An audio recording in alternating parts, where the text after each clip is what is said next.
प्रार्पयतु श्रेष्ठतामाय कर्मणा हरिः ओं स्वस्ते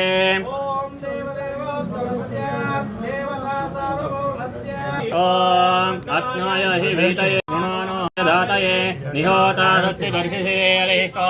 ओं स्वस्ते ओम देवदेवोत्तमस्य देवता सार्वभौमस्य श्रीमदखिलाण्डकोटि ब्रह्माण्ड नायक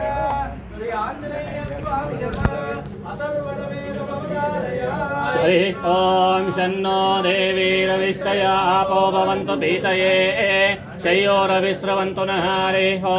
ओं स्वस्ते ओम देवदेवोत्तमस्य देवता सार्वभौमस्य श्रीमदखिलाण्डकोटि ब्रह्माण्ड नायक श्री आञ्जनेय स्वामिनः उपनिषत्सेवमवतारयात् हरिः ओमित्यग्रे व्यहरेत् नमयते पश्चात्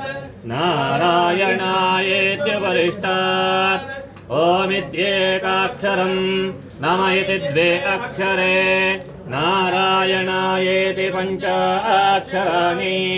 एतद्वै नारायणस्याष्टाक्षरं पदम्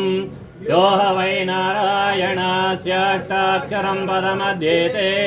अनपब्रव सर्वमायुरेते